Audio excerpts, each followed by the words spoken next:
ಇದು ಸತ್ಸಂಗ. ಇದು ಗಿಡದ ಕೆಳಗೆ ಹೋಗಿ ಕೂತು ಸತ್ಸಂಗ ಮಾಡ್ರಿ. ಮನ್ಯಾಗ ಗಿಡದ ಒಂದು ಚಿತ್ರ ಹಾಕಿ ನೋಡಿ ಸತ್ಸಂಗ.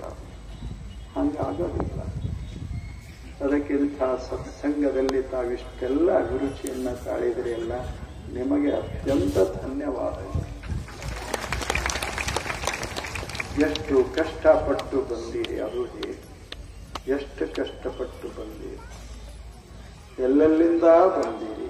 ಪಾಪ ಮಕ್ಕಳನ್ನು ಕರೆಕೊಂಡು ಯುವಕರು, ತಾವೆಲ್ಲ ಮುಪ್ಪಿನವರು ಬಂದಿರಿ, ಯುವಕರು ಬಂದಿದ್ದಾರ. ಎಲ್ಲ ಹುಡುಗರು ನೋಡುದು, ಹುಡುಗರು ಅಧ್ಯಾತ್ಮದಲ್ಲಿ ಆಸಕ್ತಿ ಇಲ್ಲ ಅಂತ ಹೇಳ್ತಾರೆ, ಅರ್ಧ ಅವರೇ ಅದಾರಿಲ್ಲೇ ಎಲ್ಲ ಯುವಕರು. ಅವ್ರಿಗೆ ಅವಕಾಶಗಳು ಬೇಕಾಗ್ತವಷ್ಟೆ, ಅವಕಾಶಗಳು. ಒಂದು ಪತಂಗ ಕೆಳಗೆ ಬಿದ್ದಿರ್ತದೆ, ನೀ ಕೆಳಗೆ ಬಿದ್ದಿ ಅಂತ ಇವ ಬೈದ. ಅದು ಹೇಳ್ತು, ಗಾಳಿ ಬಂದ್ರೆ ತೋರಿಸ್ತೇನೆ ನಿಮ್ಮನ್ನ. ಗಾಳಿ ಹೆಂಗ ಬೀಸ್ತೋ ಪತಂಗ ಮ್ಯಾಲೆ, ಹಂಗ ಯುವಕರಂದ್ರೆ ನೆಲದಲ್ಲಿ ಸುಮ್ಮನೆ ಇರುವಂತ ಪತಂಗಗಳು ಗಾಳಿ ಬೀಸಬೇಕು ಅಂತ ಪ್ರಸಂಗ ಬಂತು ಅಂದ್ರೆ ಆಕಾಶದ ಎತ್ತರಕ್ಕೆ. ಹಂಗ ನಮ್ಮ ಯುವಕರು ಆತ್ಮವಿಶ್ವಾಸ ಒಂದು ಇದ್ರೆ ಯಾವುದನ್ನು ಸಾಧನೆ ಮಾಡಲಿಕ್ಕಿಲ್ಲ. ಸಾಧನೆಯ ಸಾಧನೆ ಸದ್ಭಾವಯು. ಅಂಥ ಇದಕ್ಕೆಲ್ಲ ಒಂದಿಷ್ಟು ನಿಂತು ಬಹಳ ಕೆಲಸ ಮಾಡಿದಂಥ ಸಾವಿರ ಜನ. ಇದೇನು ಒಬ್ಬರಿಂದ ಇಬ್ಬರಿಂದ ಆಗುವುದಿಲ್ಲ.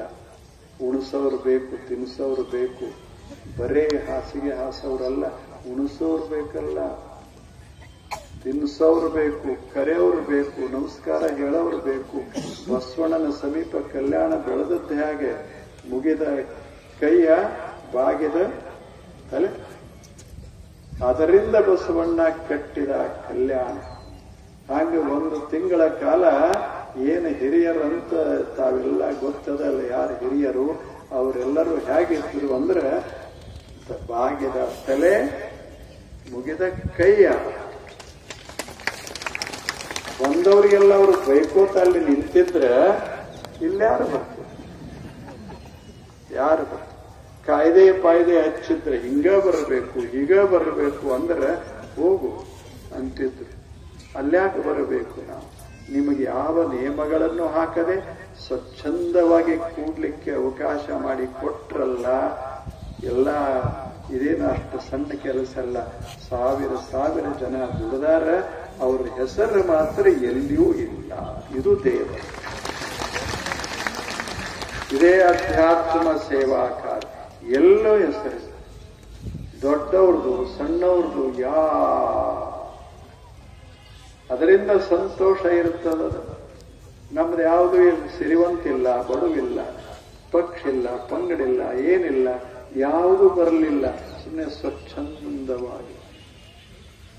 ಆದ್ದರಿಂದಲೇ ನಾವು ಮಂಟಪ ಹಾಕುವುದಿಲ್ಲ. ಆಕಾಶ ಮ್ಯಾಲ ನೋಡ್ಬೇಕು, ಆಕಾಶ. ಮಂಟಪ ಹಾಕಿದ್ರೆ ಏನ್ ನೋಡು, ಅಲ್ಲೇ ಮಗ್ಗಲ ನೋಡ್ಬೇಕಾಗ್ತದ. ದೊಡ್ಡವರು ಸಣ್ಣವರು ಶುರುವಾಗ್ತದೆ.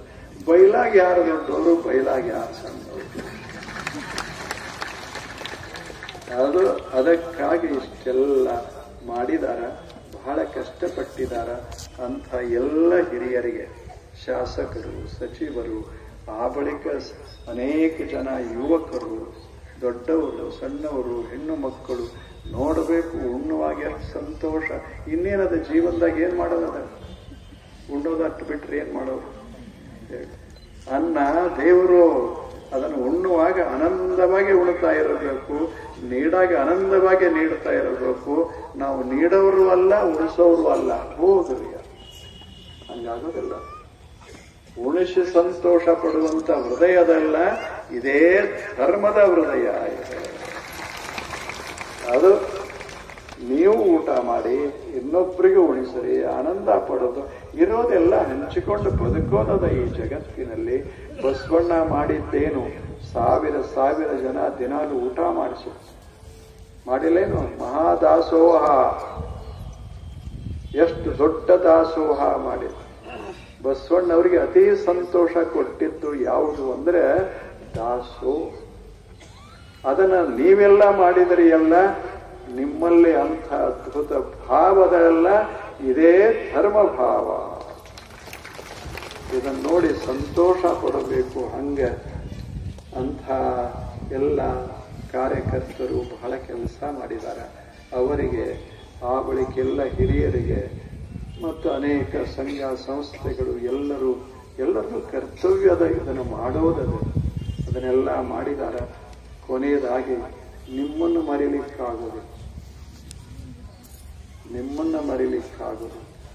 ಎಷ್ಟು ಕಷ್ಟಪಟ್ಟು ಬರೋದು ಅಷ್ಟು ಸುಲಭ ಅಲ್ಲ. ಮನಿಮಾರ ಎಲ್ಲ ನೀವು ಗಂಡು ಮಕ್ಕಳು ಬರಬಹುದು, ಬಹಳ ಸುಲಭ. ನೋಡೋಣ,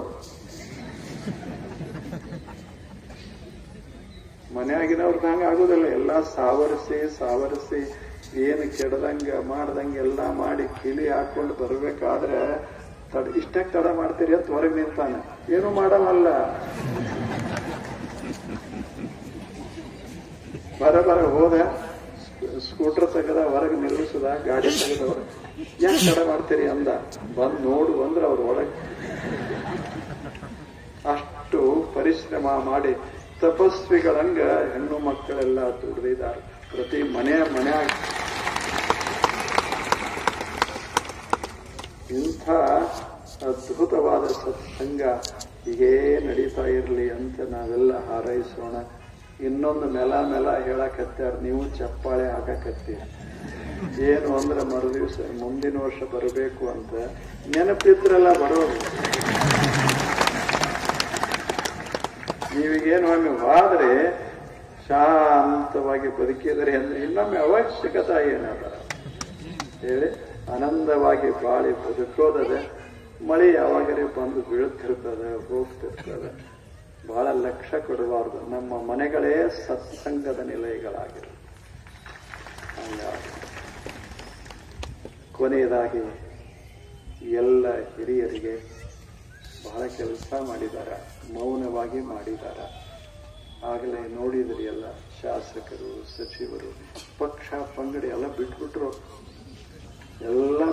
ಎಲ್ಲಿ ಪಕ್ಷ, ಇಲ್ಯಾವ ಪಕ್ಷ ಎಲ್ಲ ತಲೆಯಾಗಿನ ತೆಗೆದು ಹಾಕಿ ಮತ್ತು ಹೊರಗೆ ಹೋದ ಬಳಿಕ ಏನದೇ ಆಗಲಿ, ಇಲ್ಲಿ ಯಾವ ಎಷ್ಟು ಸಾತ್ವಿಕತೆ, ಎಷ್ಟು ಸಹಜತೆ. ಎಲ್ಲ ಇಬ್ಬರು ಕೂಡಿಕೊಂಡು ಇದರ ಹಿಂದೆ ನಿಂತು ಬಹಳ ಕೆಲಸ ಮಾಡಿದರು. ಅವರಿಗೆ ಸಹಕಾರಿಯಾಗಿ ಸಾವಿರ ಪ್ರತಿ ಮನೆಯೊಳಗೆ ಅಡಿಗೆ ತಯಾರಾಗದ, ಎಲ್ಲರೂ ಬಂದು ಉಂಡಾರ. ಅದೇ ಮಹಾಪ್ರಸಾದ, ಅದೇ ದೇವದಾಸ ಅಂತ. ಇದೆಲ್ಲ ಇಷ್ಟ ಆಗಲಿಕ್ಕೆ ಯಾರು ಕಾರಣರು? ಎಲ್ಲರಿಗೂ ನಮಸ್ಕಾರ. ತಮಗೆ ಮುಖ್ಯವಾಗಿ ನಮಸ್ಕಾರ. ಒಂದು ವಿನಂತಿ, ನಾಳೆ ಬರಬೇಡಿ. ಪರಮ ಪೂಜ್ಯ